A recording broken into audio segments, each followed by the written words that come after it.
he has going to enjoy himself because he's going to be talking about something that he's passionate about, and we saw that. And then I told him mine is going to be very boring and very technical. Now, before I go into my technical response to this, I have to say to you what I said to Dr. Lashwaba. Human capital investment was not my choice. Now, if you listen to his presentation, you will understand why I say that, because often the sense of human capital is looked at very critically from an authoritarian perspective. So, the second thing that I want to say before I begin the presentation really is just to thank the MEC and the HOD. I know the HOD's gone to the cluster meeting, but I think that your openings really made some very important points, and I want to pick up some of those. I need to hold this up so that I can see it. I think that in terms of what the NEC said, the one point I really wanted to pick up is that yes, learning improvement is going to happen in the classrooms, and that's what we have to support. And that's going to be a theme of everything I'm saying. But the wisdom that you brought is it's what we do that makes it possible for the teachers to teach successfully in the classroom. So thank you for that.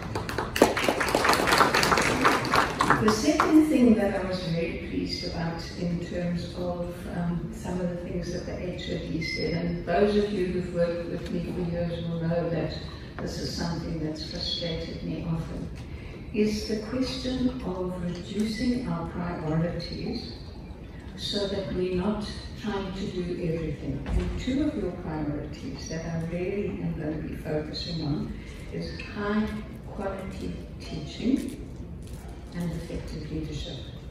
Those two of, I think it was the four that were presented, I want to really talk about in this presentation. Somebody wanted to clap, thank you, MEC. And then the other thing that I think I wanted to pick up, let me leave it there. So now let me start with this presentation.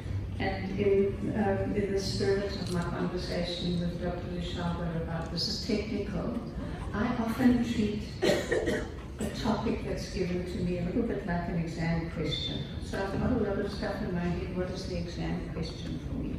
So this is the exam question for me. This is a strategic planning session. We're going to go into commissions, we're going to think about what is it that we are going to do to improve the quality of teaching, effective leadership, so that we produce young people who are ready to engage the world in multiple ways that are required. The second thing, I had to Google. Thank goodness for Google. Risk-adjusted approach. I'm not an accountant, I'm not an economist. I Googled, which everybody who knows me, I do all the time because it's such a wonderful thing.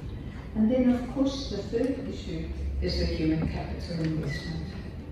So my job in the structure of your program is to say, what are the risks associated with doing what we have to do with our teachers in order to achieve our goals of improving the quality of education so that all learners have a chance. So, these are the key questions. Oh, there's a laptop here. Thank you. I thought I would do it like that, but so I started. So the first thing is, are there risks? And I'm looking at people in the department, particularly people like Love, people like the advocate, who have to really be doing the difficult work of saying, where does the money go? So what are the risks of a poor return on the major investment we make in human capital and education in KZN? I was going to Google this, but then I thought I'd just ask you, what percentage of your budget in KZN goes to personnel? How much? 80%, 85%, 90%, it's somewhere there. About 85. Thank you. If it's on 85%, you're doing quite well, because that's more or less the target, but it means you've only got 15% for the rest. So the biggest risk in your education budget possibly could be what you spend on personnel if you do not support the teachers. That's my basis of my argument today. So, how do we segment that budget? Personnel budget includes all of your salaries, no? You can see that there's like class divisions emerging now. All of your salaries, then there's office-based personnel, and there's school-based personnel, and there's workers. But how do we segment that education budget? And then, are there risks? What do we do to minimize the risk and maximize the educational return on the investment? So if we're going to make a decision, which is actually made for us in terms of collective agreements, that we're going to spend 85% of our budget on personnel, how do we maximize the investment for the goals we've set ourselves, and how do you minimize it? So this is where I'm actually going to take liberties, because I know many of you very well, fairly well, some of you quite well. So I think I know you well enough to be provocative. I know you well enough to say, if I say things that you don't agree with, we can debate in the commission. We've got to keep to time. So, I'm going to even use examples that I know in the province, because we have to have a robust and critical engagement on these matters. So, my first question, which is actually just politely put as a question, it's actually an observation. Too often the plans that we develop at circuit level, at district level, at school level, at province level, are for purposes of compliance, because they have to be submitted. They're not real. And do they guide our action through the planning period? And I'm going to use an example. And I won't tell the province, and I mean the district, and I won't tell the year, so that you can't identify. But I remember being in a district and them asking me to join the strategic planning. And it was only actually a few days ago, while I was thinking of using it as an example, that I eventually understood why I was puzzled in that meeting. Wonderful woman leading the planning. And they kept putting more and more and more and more and more into the plan. And I'm saying, whoa, wait a minute. So I remember the particular example was the matric repeat program. What do we call it again? That's not the allocation. So she was saying, we're going to produce material for these learners that are repeating. And I said, but who's going to do that? With what resources? Well, it's got to be in the plan, because this was one of the many things we have to do. That plan was being developed with absolutely no conception that it was going to be implemented, but you had to comply, because province says the matric catch-up, or not catch-up, but the matric repeat program is crucial. It therefore must be in the plan. Everything must be in the plan, even if you have no intention of doing it, because you're submitting a plan for compliance. The district directors, well, I was in a meeting with them last year where there was a substantive debate about how do we bring back the focus to being on things that we believe we can actually do, rather than just on compliance. The third point is actually just saying more in terms of what I've already said. We submit these plans because they're required, but we know that we don't have the resources to successfully implement it. And I'm going to push you a little bit harder on a precise example of that just now. The next one, and this is the one that frustrates me the most, and I'm not going to even talk about what we're doing today. Do we look hard and critically on what we've actually achieved? I don't mean achieved in terms of what we tell the portfolio committee, because it's public, But in the privacy of our own space, do we speak honestly to ourselves about what we've achieved or haven't achieved? Because there's a culture of saying we've got to put a good face forward. So, do we really look at what's not working and what is working so that it informs the plan, or is it the same plan again and again and again? Next, do we take those plans and look at them again and again in a year? Where are we? What have we done? Do we report in a meaningful way?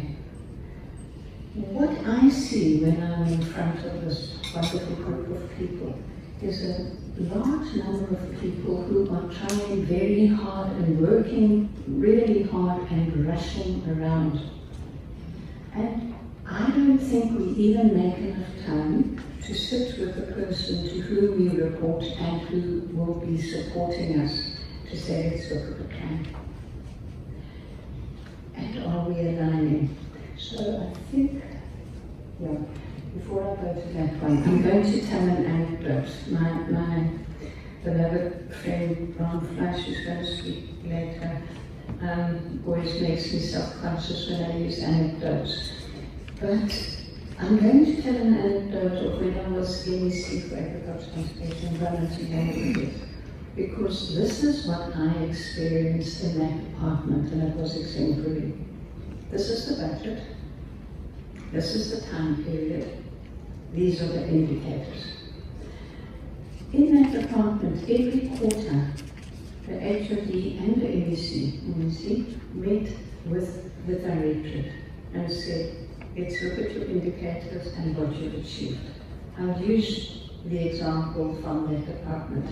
You said you were going to inoculate for brucellosis 3,562 cattle. I see you've only inoculated 1,055. Why? The department, or that directorate, would then explain the reasons. One of the vets got sick, another vet died, or something like that. What would the HOD say? Okay, what is the plan to correct? Obviously, you can't just find another 2 vets so urgently. Then, we're not going to be able to spend that budget and reallocating within your chief directorate the money from that to that. You can only do it if you've got indicators that work.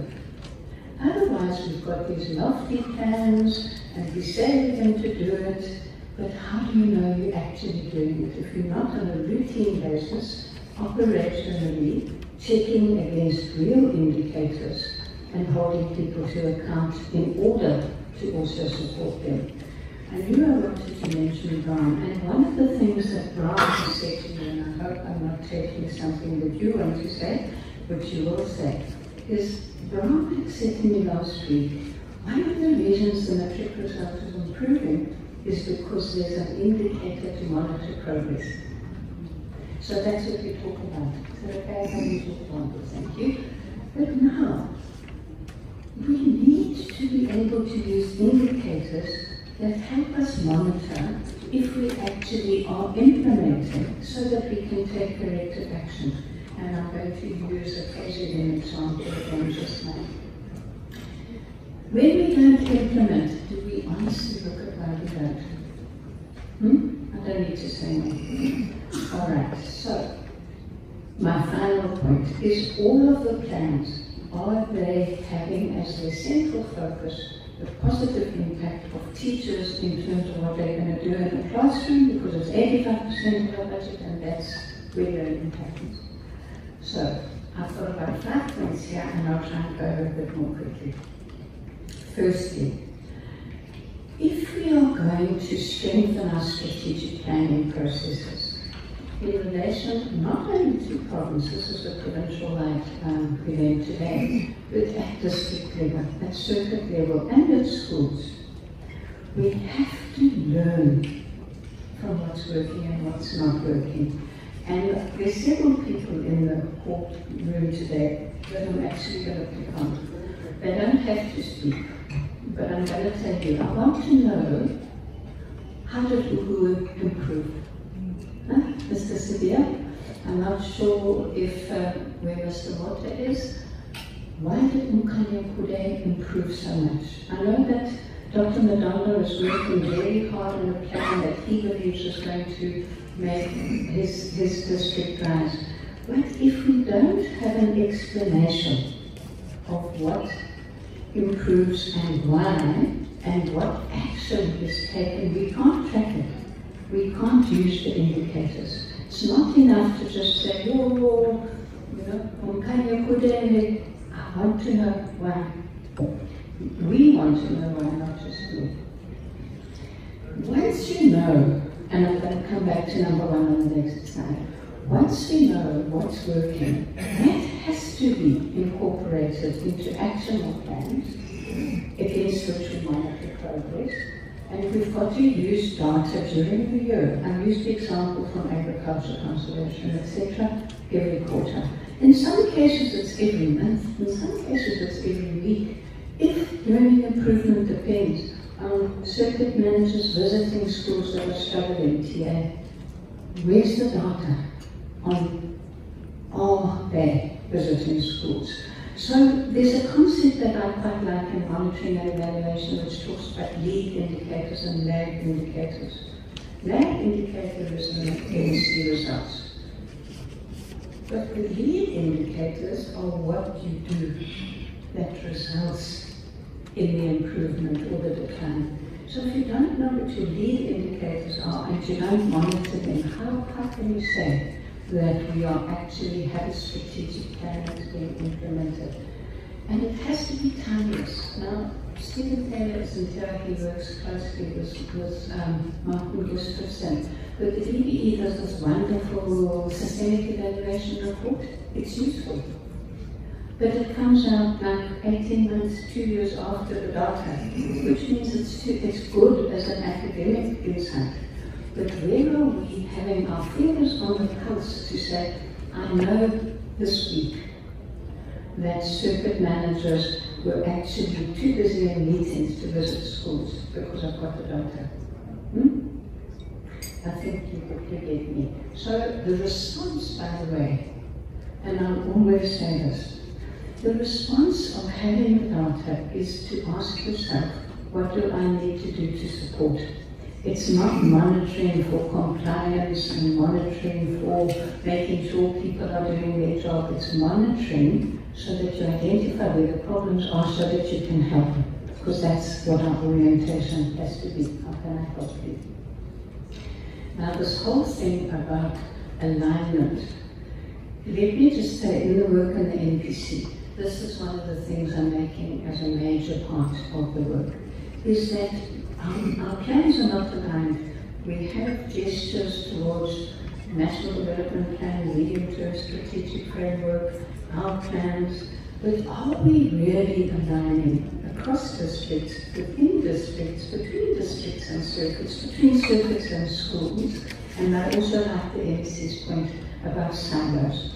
Because one of the issues about silos that I'm seeing currently in my work in the DBE is that because we're so trapped in our silos bureaucratically, the conversations that are necessary across the branches that have to go up to the DPG, across to the DPG, down to the chief director, we lose our nimbleness. Okay, so I want to use an example, and I'm sorry Martin's not here, I think he's coming after lunch, but I'm using Martin Gustafsson's work here. Circus Vandenberg and him at Reset wrote a paper for the NPC a few years ago that I'm finding extraordinarily useful. And they used an example of, are we really using do we have an explanation of why something improves? Because if we don't have an explanation, we don't know how to support it going forward. So they used PIRLS. Now, I might everybody, I'm sure Ron will talk about PIRLS. PIRLS is an international leading comparator for how we perform in South Africa. And this was the point.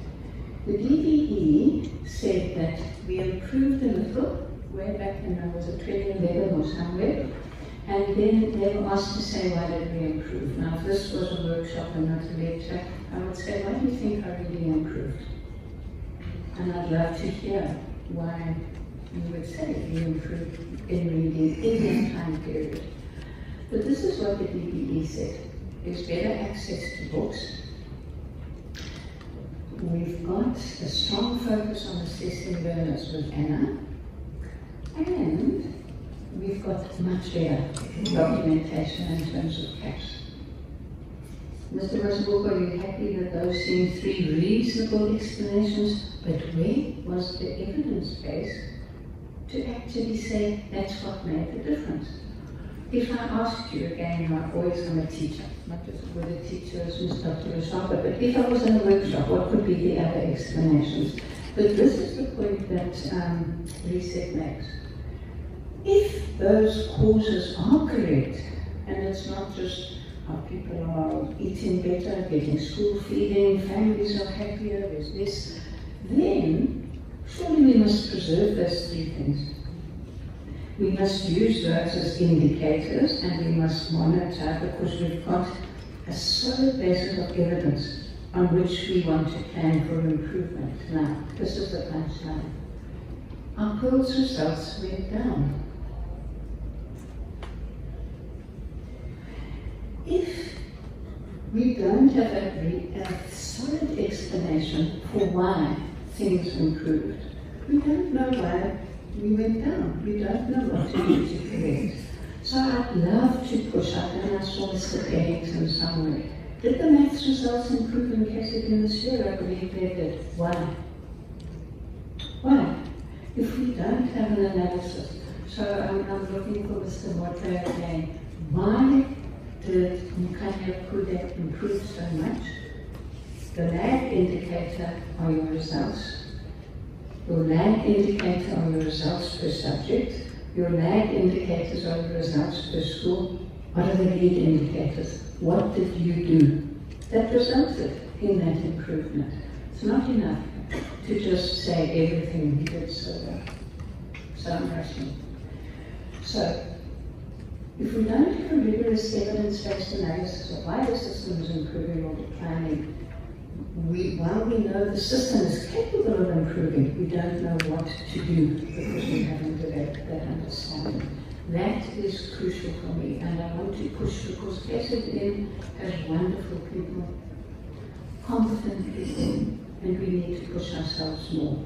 A little bit less of we can defend ourselves, we can celebrate, and much more using your brains to do that intensive analysis.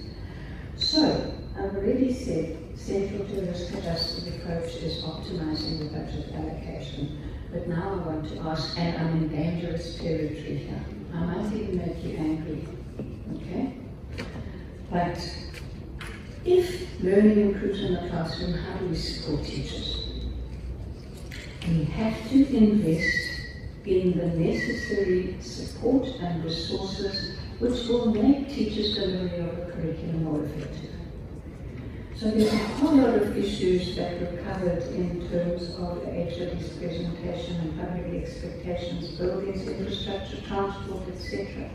Those are all a challenge, but I want to focus on the classroom, which is where MSc and HOD provided leadership and let's focus on the classroom.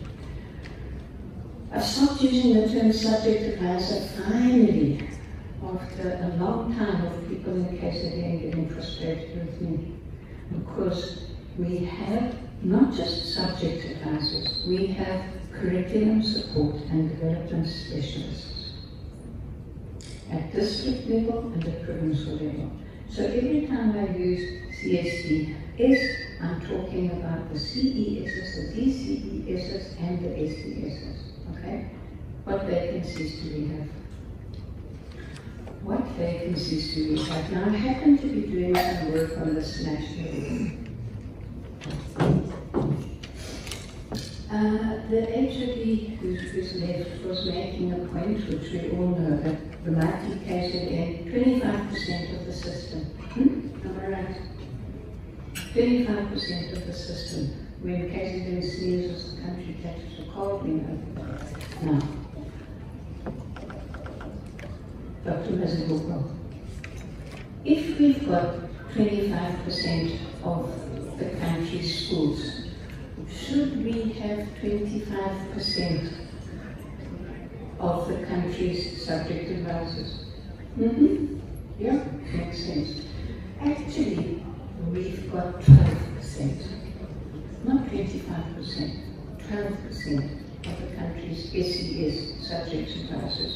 Foundation phase, we have 7% of the country's foundation phase specialists. I'm saying that before Brown because how do we improve reading if we don't have strong foundation phase specialists? And by the way, I'll talk a bit more about that. Do we fill all of our department head vacancies? And teacher development, as I heard Mr. Mandani earlier, eventually more posts in teacher development, but is it enough to do the work of teacher development? So we've got to use our data much more effectively. Now where's data in the provinces? I mean in this province. You have data from PERSA. I think Martin, when he speaks, is going to be able to show you some of the way he uses PERSA data. So that's for advocate Masuku. We've got whole school evaluation data.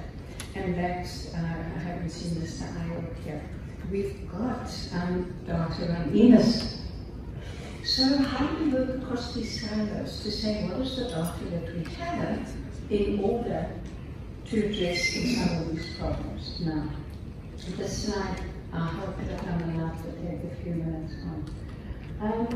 No, this is a quick one. The NECT did a study a few years ago, and I'm kind of building on that study and work that I'm doing for headphones. But in the NECT study, they said there's a major problem across the country with the curriculum that they're using subject advisors, but it's obviously CSTC, is that KZN is one of the worst. We've known that since 2020. It's now 2023. What are we doing to increase the support that we provide to teachers?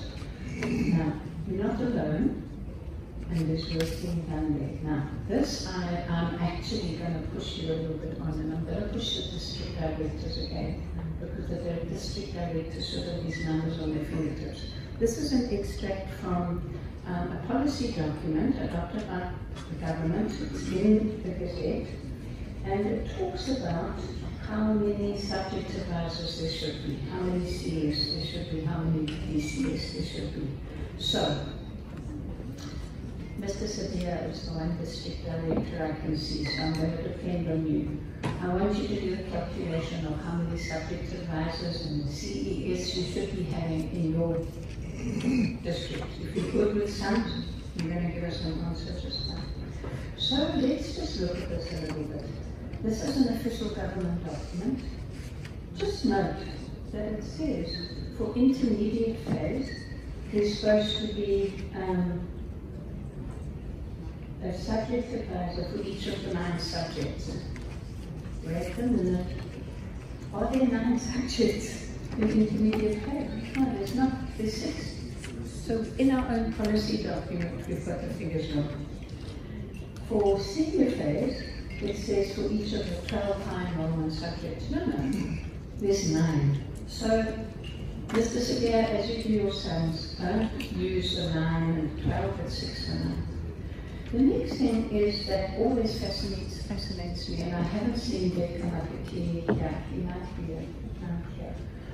But there's an intended allocation of subject advisors of 16 per 960 schools. Now, Zululand has got 800 and something. No one district has got that many schools.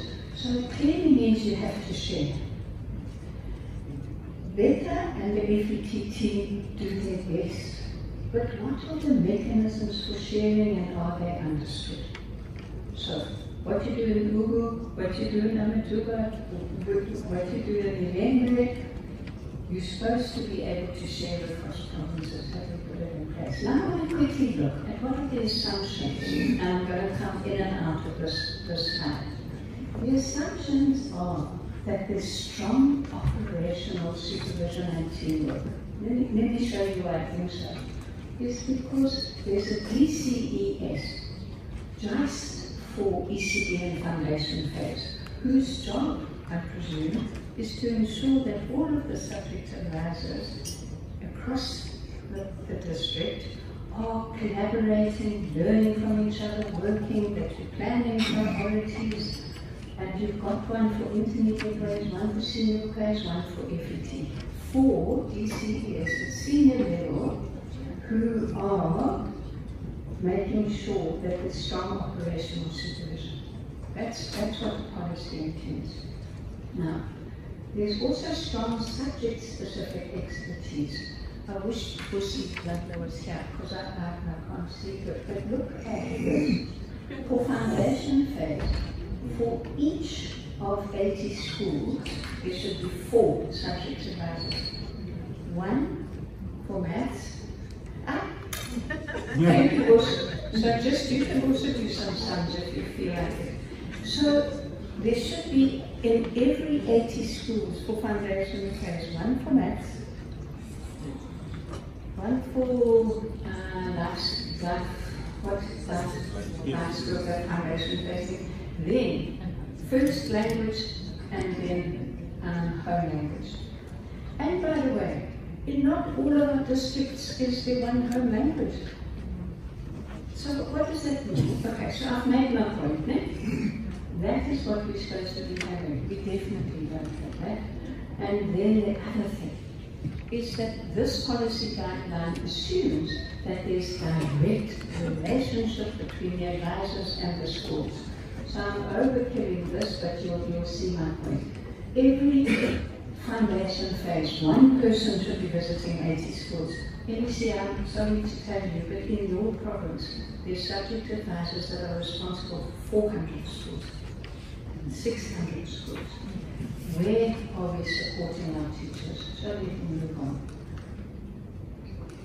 What we have to do, and I'm talking to the unions about this before we get to headcom, is yes, love, there's a limited budget. Yes, there's challenges in terms of growing class sizes because we're in a fiscally constrained environment. But surely, from the personnel budget, we should be able to shift greater resources with the support of the teacher unions to get better teacher support to subject advisors. Because at the moment, my view is, and this debate and disagree, teachers are on their own. Why do I say teachers are on their own? Because subject advisors do their best, work hard, but can't be subject-specific hands-on in schools, which means that we have to find different ways of using our subject advisors. We have to be able to use them as curriculum support and development specialists, working in different ways and working on a model that they visit in schools. But we can't carry on assuming that that's what they do. And that's what I mean about plans that are not sitting in. I want to go back to your plans, and every time you say subject advisors do this, subject advisors do that, I'm going to say with what resources, let alone the restriction on kilometers. So we can't carry on that way. So how does it fit in with the topic I was asked to address, risk-adjusted strategy?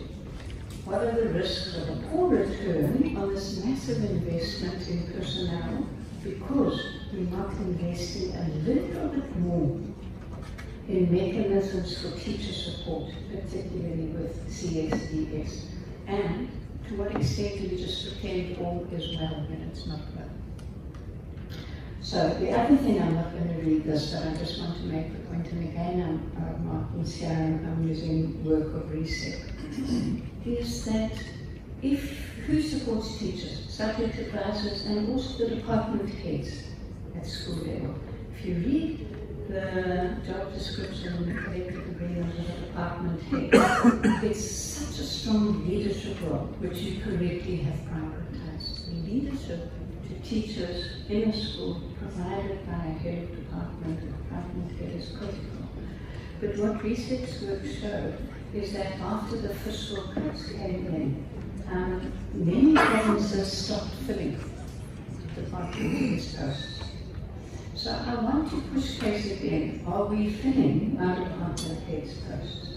Because, again, in terms of a risk-adjusted strategy, the failure to fill department heads posts is a false economy. You think you're saving money, but in fact, you're wasting the resources of the salaries because you are not investing in teachers. It's a poor return on our investments. So the key points I've made is our greatest expenditure is on teachers. Human capital, if you want to call it that, but we've got to provide better institutional support to minimize the risk of those teachers not being effective as they should be. Thank you.